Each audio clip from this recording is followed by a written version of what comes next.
안녕하십니까. 돈으로 살 수 없는 것들. 그 유명한 마이클 샌들의 돈으로 살 수 없는 것들 이라는 제목에 소제목으로는 무엇이 가치를 결정하는가 이런 소제목이 붙어있는 돈으로 살 수 없는 것들이라는 제목으로 여러분과 함께 좋은 내용을 공유해 보도록 하겠습니다. 정의란 무엇인가로 유명한 마이클 샌들 교수의 최신작입니다. 돈으로 살 수 없는 것들이 점차 줄어들고 있습니다. 과거에는 당연하게 여겼던 것들도 어느새인가 돈으로 거래할 수 없는 것들이 되고 있습니다. 그런 세상의 흐름에 대해 우리가 스스로 생각할 수 있는 기회를 제공하는 책입니다. 우리가 돈이면 다 된다고 하는 이런 세상에서 우리가 돈으로 살 수 없는 것들을 제대로 잘 인식하고 거기에 대응한다고 하는 것은 매우 지혜로운 방법이 아닌가. 그런 의미에서는 마이클 샌들 교수는 우리에게 참으로 중요한 지혜를 제공하고 있다. 지혜를 주고 있다. 이런 생각이 듭니다. 그래서 아무쪼록 여러분 처음부터 끝까지 잘 경청하시고 도움되었으면 하는 이야기입니다. 한국은 근래에 들어서면서 경제의 성공에 부수적으로 생겨난 난제를 고민하고 있다. 따라서 증가하는 각종 불만들을 어떻게 완화할지, 공정한 사회를 어떻게 구축할지, 시장 가치가 가족, 지역, 사회, 공공선을 훼손하거나 잠식하지 못하게 하려면 어떻게 해야 할지에 해답을 찾아야 한다.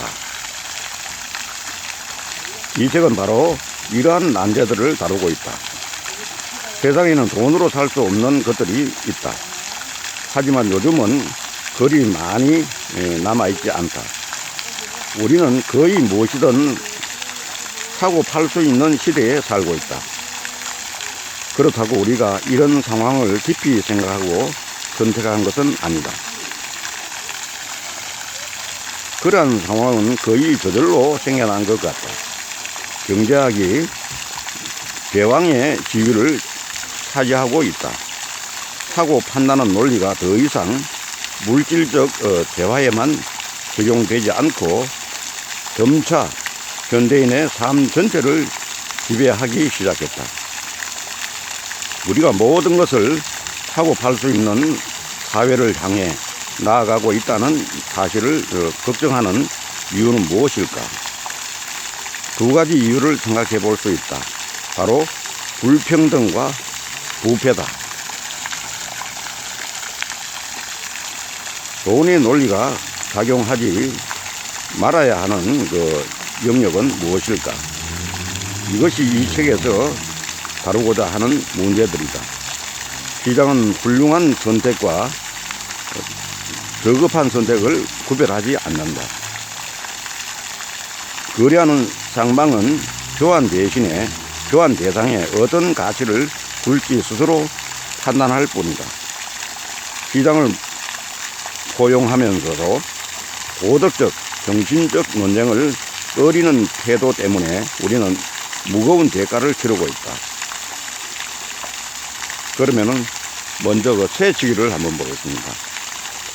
공항과 놀이공원, 의회 복도와 병원 대기실에서 선착순이라는 줄서기 윤리가 돈을 내는 만큼 획득한다는 시장 윤리로 개최되고 있다.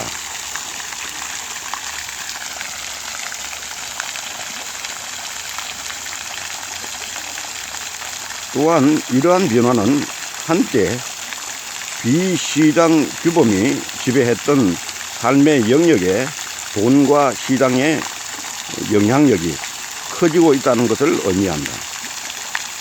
사람을 고용해 대리로 줄을 세우거나 암표를 하는 행동이 잘못일까? 대부분의 경제학자들은 아니다라고 말한다. 줄서기에 관해 옹호하는 입장에는 두 가지 주장이 있다. 하나는 자유시장주의적 관점인 개인의 자유 존중에 대한 것이고, 다른 하나는 공리주의의 관점인 행복이나 사회적 효용의 극대화에 대한 주장이다. 그렇다면은 줄서기의 도덕성 측면에서 어떤 주장을 펼칠 수 있을까? 어떤 재화에 기꺼이 가격을 지불하려는 것이 꼭 해당 재화의 가치를 높게 평가한다는 뜻은 아니다. 시장 가격에는 자발적으로 지불하려는 마음만큼이나 지불할 수 있는 능력도 반영된다. 따라서 시장 가격은 누가 특정 재화의 가치를 가장 높게 평가하는 사람인지 가령 내기에는 불완전한 지표다, 이렇게 생각합니다. 그 다음 두 번째 생각해야 될 것은 인센티브입니다. 인센티브. 경제학자들은 점점 더 도덕적 문제에 휩싸이고 있다. 최근 수십 년 동안 전통적으로 비시장 규범이 지배했던 삶의 영역에까지 시장과 비양적 사고가 확대되고 있기 때문이다. 과연 인간의 모든 행동을 시장 개념으로 이해할 수 있을까? 하지만은 확실한 것은 일상생활에서도 시장 개념이 매우 강력해지고 있다는 것이다. 이러한 변화가 생겨난 한 가지 이유는 사회 문제를 해결하려는 금전적 인센티브의 사용이 늘어났기 때문이다. 오늘날 경제학이 다루는 주제의 범위는 본래 전통적인 범위보다 훨씬 넓어졌다.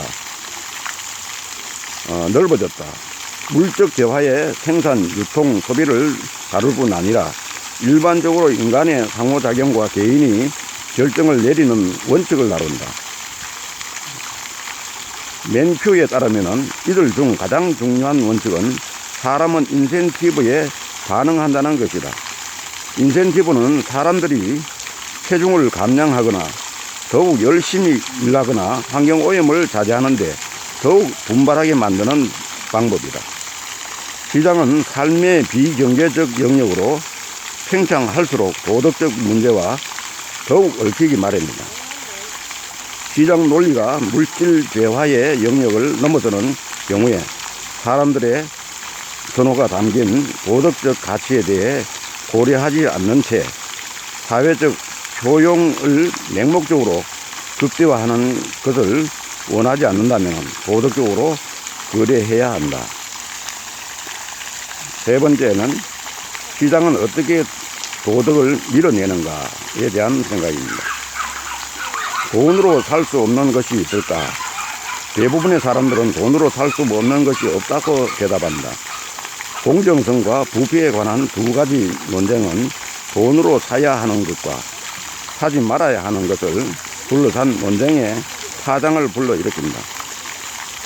공정성과 관련한 논거에서 추구하는 도덕적 이상은 동의, 좀 더 정확하게는 공정한 조건 하에 이루어지는 동의다.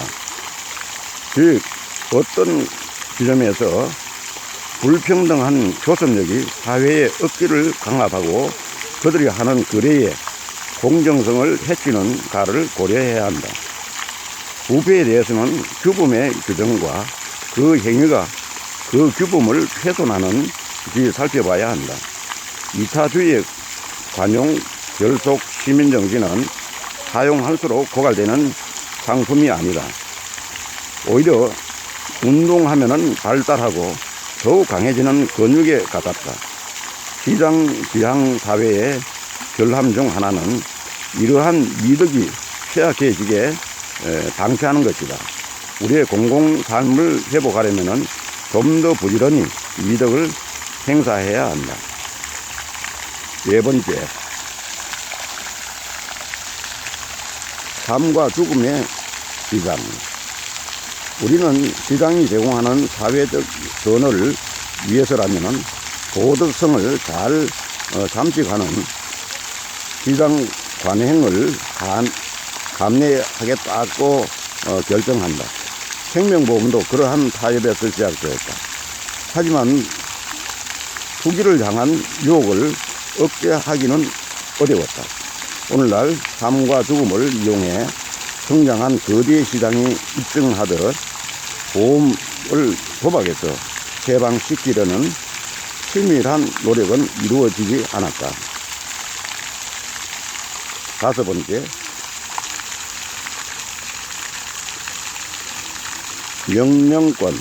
최근 수십 년 동안 수집품 시장 명명권, 스카이박스 등이 부상한 현실은 우리 사회가 시장 지향적이라는 사실을 반영한다. 스포츠계에서 시장 중심 사고가 자리 잡고 있는 예로 최근에 야구공이 머니볼로 탈바꿈하고 있는 현상을 볼 수 있다. 과학적인 머니를 접근법에 담긴 지혜가 인간 활동의 영역까지 확산되었을까? 이제는 각 분야에서 비용 수익 분석에 유능한 사람들로 대체되었다. 경제학자들의 말대로라면은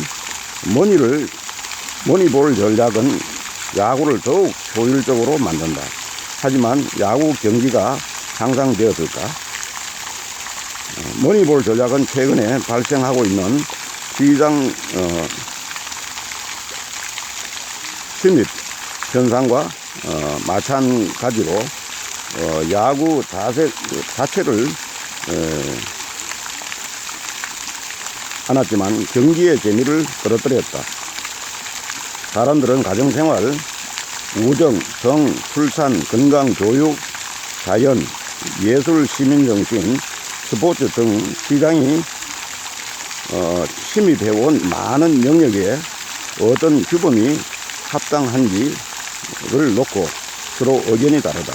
하지만 내가 말하려는 요점은 시장과 상업이 대화의 성질을 바꾸는 상황을 목격했다면 거기에 의문을 던져야 한다는 것이다. 그러다 보면 불가피하게 좋은 삶에 상충되는 개념에 관해 깊이 생각하기 마련이다. 시장을 제자리에 놓을 수 있는 유일한 희망은 우리가 소중하게 생각하는 사회 관행과 대화의 의미에 관해 솔직하게 공개적으로 숙고하는 것이다. 우리는 어떤 사회에서 살고 싶은가? 명명권과 시장 마케팅이 우리가 함께 살아가는 세상을 점유하면서 공적 성격을 약화시킨다. 불평등이 점차 심화하면서 모든 것이 시장의 지배를 받는 현상은 부유한 사람과 그렇지 못한 사람들의 삶이 점차 분리되고 있다는 의미다. 민주주의는 완벽한 평등을 필요로 하지 않지만 시민에게 공동체적인 생활을 공유할 것을 요구한다. 그러려면 배경 사회적 위치, 태도, 신념이 서로 다른 사람들이 매일 생활하며 서로 마주하고 부딪히는 것이 중요하다. 그래야 서로의 차이를 견뎌내고 이를 놓고 협상하고 공공선에 관심을 쏟는 법을 배울 수 있다. 모든 것을 사고 팔 수 있는 사회에서 살고 싶은가? 라고 하는 저자의 그 마지막 질문에 대해서 저는 그렇지 않습니다. 그러기 위해 저와 같은 평범한 시민은 무슨 일을 할 수 있을까요?